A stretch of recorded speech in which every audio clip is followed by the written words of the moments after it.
La danse classique, c'est dur? La danse classique a été très marquée par la période classique, comme son nom l'indique. Donc à cette époque en France, on aime tout ce qui semble bien rangé, stable, ordonné, parfaitement équilibré et rigoureusement symétrique. Comme les remarquables jardins à la française, et d'où par exemple les 5 positions de base de la danse classique. Bonjour Claude. Bonjour Nina. Est-ce que tu veux bien nous montrer s'il te plaît les 5 positions de pied de la danse classique? Alors nous avons la première position, parfaitement symétrique, la seconde, la troisième à droite et la troisième à gauche, la quatrième à droite, la quatrième à gauche, la cinquième à droite, la cinquième à gauche, et on veut rien qui dépasse.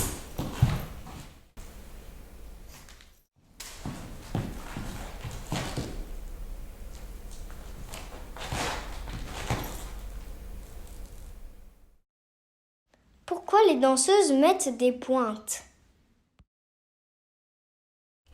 Après la période classique vient la période romantique, avec des artistes qui, pour s'opposer au classicisme tout en sobriété, tout en retenue, prônent plutôt l'expression de soi, des sentiments personnels et d'une certaine recherche d'évasion. En danse, on va alors partir à la recherche de l'élévation. D'où notamment l'invention du chausson de pointe au début du XIXe siècle. Il s'agit donc de s'élever au-dessus du sol, comme ceci, le plus haut possible, jusqu'à s'élever, jusqu'à s'envoler. Cela représente d'ailleurs un axe de travail qui sera plus particulièrement développé par les danseurs hommes, au point de devenir une des spécificités techniques de la danse masculine, le saut.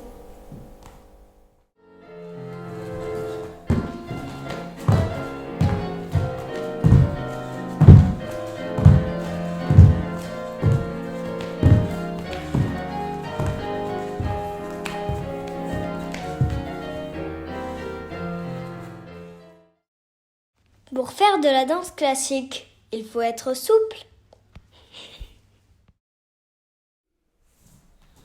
À la recherche d'élévation de l'époque romantique correspond également, comme nous l'avons dit, une idée d'évasion, d'aller toujours plus loin dans l'espace, de traverser l'espace, corporellement jusqu'aux pointes de pied et au-delà, vers l'infini et au-delà, et on se retrouve à sans cesse tester et repousser ses limites. On peut alors imaginer que la souplesse n'est pas forcément un prérequis, mais plutôt une conséquence de la démarche et de l'état d'esprit du danseur.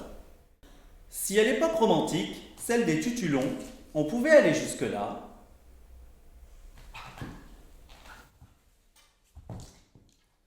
avec l'évolution du costume et les jambes se découvrant, on a pu aller jusque-là en tutu-plateau.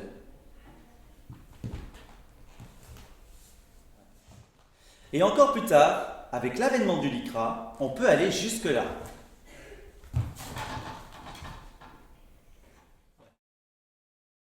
C'est quoi l'en dehors?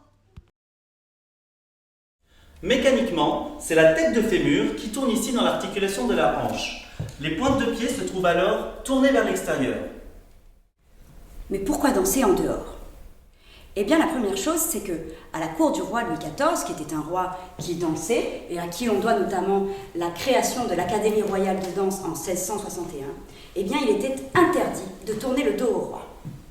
Et puis la deuxième raison, c'est que lorsque le royaume de France recevait des dirigeants d'autres pays, eh bien, on organisait à la cour de grands spectacles qui permettaient de démontrer la grandeur de la France.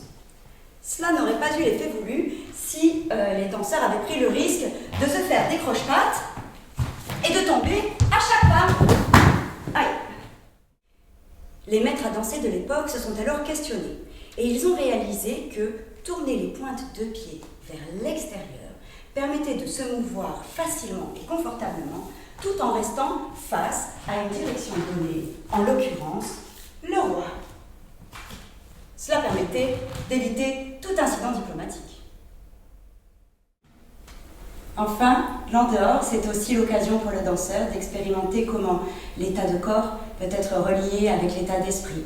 Être en dehors, être disponible, s'ouvrir à son environnement et à l'autre.